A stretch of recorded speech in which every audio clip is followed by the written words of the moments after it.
Astagfirullahalazim, admin sendiri sampai kaget dan tak menyangka. Jelang menghadapi Vietnam di semifinal, timnas Indonesia diterpa 10 kabar gembira. Apa ini pertanda Indonesia akan juara untuk pertama kalinya setelah 6 kali masuk final tapi selalu gagal? Namun sebelum kita lanjut ke berita terlengkapnya, alangkah mulianya bagi kalian untuk tekan tombol like.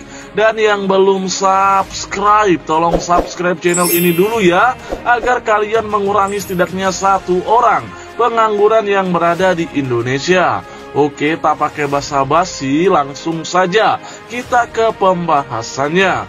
Ya, Indonesia kini diketahui resmi lolos pada putaran semifinal AFF Mitsubishi Cup tahun 2022.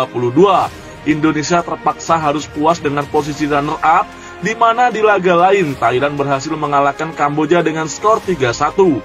Yang mana tentu hal tersebut membuat Thailand unggul selisih gol atas Indonesia, namun sama-sama mengoleksi 10 poin. Sudah dipastikan yang akan menjadi lawan Indonesia adalah timnas Vietnam setelah berhasil membantai Myanmar dengan skor 3-0 di kandang mereka. Laga Vietnam versus Indonesia sendiri akan digelar pada 6 Januari tahun 2022 yang dilangsungkan di Stadion Gelora Bung Karno. Kini banyak publik Indonesia yang tak begitu percaya dengan permainan timnas Indonesia sendiri. Selain menurut mereka banyak pemain timnas yang egois, kontrolnya kurang, Indonesia tahun ini banyak membuang peluang, permainan begitu menurun. Tapi kalian jangan terlalu risau dengan hal itu. 10 kabar gembira yang hampiri Indonesia ini akan memiliki pandangan yang berbeda dari hal itu. Yang pertama, jelang menghadapi Vietnam, Indonesia mempunyai catatan lebih apik bertemu Vietnam ketimbang Malaysia. Jangan terlalu ragu, banyak pengamat bola dari Malaysia yang menilai jika Indonesia itu sengaja. Sebaik-baiknya permainan bola Indonesia sejak tahun 1996, jika bertemu Malaysia, Indonesia selalu sial, mental pemain mereka selalu emosi, apalagi di semifinal atau partai final. Kemudian seunggul-unggulnya Vietnam, jika bertemu Indonesia juga maka sial. Hal itu terbukti dari catatan di mana selama 26 tahun Vietnam tak pernah menang atas Indonesia di Piala AFF. Sepakat atau tidak, kalian lawan Vietnam kita masih punya harapan walaupun permainan timnas kita menurun. Kemudian yang kedua, Indonesia akan mendapatkan bonus dari PSSI dan juga Jokowi yang merupakan presiden kita. Jika sampai mengalahkan Vietnam apalagi juara, entah bonus apa. Namun hal ini tentu salah satu bentuk doping dukungan untuk pemain Indonesia agar lebih bekerja keras di laga semifinal. Dan yang ketiga, Nadeo sudah kembali ke kamp latihan. Diketahui Nadeo Argawinata sempat ditarik keluar oleh SDY pada saat Indonesia bertemu Filipina. Setelah mengalami benturan dengan pemain Filipina, kabar baiknya proses penyembuhan Nadeo berjalan baik. Semoga Nadeo bisa tampil di laga semifinal. Dan yang keempat, mendapatkan dukungan dari pemain top-top dunia.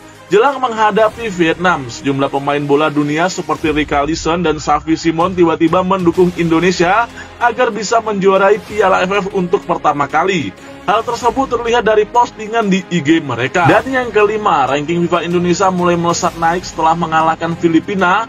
Merujuk pada situs bola footballranking.com, timnas Indonesia sudah mengantongi 138.000 poin di ranking FIFA pada Senin tanggal 2 bulan 1 tahun 2023. Dengan tambahan poin sebesar 2,85, itu jumlah yang dikantongi skuad merah putih kini bertambah menjadi 1.041.33 poin. Jumlah ini tentu saja membuat posisi timnas Indonesia ke urutan 151 ranking FIFA semakin kukuh. Jika sampai mengalahkan Vietnam, maka ranking FIFA Indonesia akan naik dan melampaui Liberia yang menempel ketat di posisi 150 dengan koleksi 1.449,66 poin. Kemudian yang keenam, Indonesia diuntungkan dengan waktu istirahat yang lebih lama ketimbang Vietnam.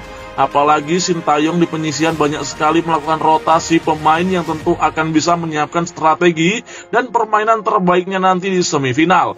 Mari kita lihat apakah Sintayong benar-benar ngeprank atau memang permainan Indonesia yang begitu menurun. Diketahui timnas Indonesia memiliki waktu istirahat selama 4 hari, sedangkan Vietnam memiliki waktu istirahat hanya 3 hari. Belum lagi ditambah perjalanan ke Indonesia, maka hanya punya total waktu istirahat 2 hari untuk Vietnam. Kemudian yang ketujuh, Jordi Ahmad akan kembali bermain. Menghadapi Filipina diketahui jika Jordi Ahmad tak bermain karena akumulasi kartu, namun nanti menghadapi Vietnam, Jordi Ahmad akan kembali bisa tampil penuh melawan Vietnam. Sedangkan yang kedelapan, Sintayong mengaku sudah tidak takut akan bertemu dengan seniornya yaitu Park Hang-seo. Maka dari itu di laga menghadapi Filipina, Sintayong melakukan rotasi karena menurutnya bertemu siapa saja di semifinal semua tim kuat. Menang tipis fisik prima atau menang banyak tapi kendor di semifinal. Kemudian yang kesembilan, Indonesia diketahui sangat ingin balas dendam kepada Vietnam, di mana sebelumnya mereka terbukti melakukan sepak bola gajah dengan Thailand pada Piala AFF U19 tahun 2022. Di mana Indonesia banyak mencetak gol tapi harus kalah curang. Kemudian yang ke-10 dan yang terakhir, Indonesia akan diuntungkan dengan laga home away yang akan diberlakukan pada AFF tahun 2022. Ya, tentunya tekanan besar selalu datang kepada siapapun yang akan bertanding di Gelora Bung Karno ketika menghadapi Indonesia. Jika Indonesia mampu memaksimalkan banyaknya supporter yang akan datang di laga tersebut, maka yakin Indonesia bisa menang atas Vietnam. Lantas, mampukah Indonesia mengalahkan Vietnam di semifinal? Mari kita simak video. Mari kita tunggu pertandingannya. Nah, bagaimana tanggapan kalian?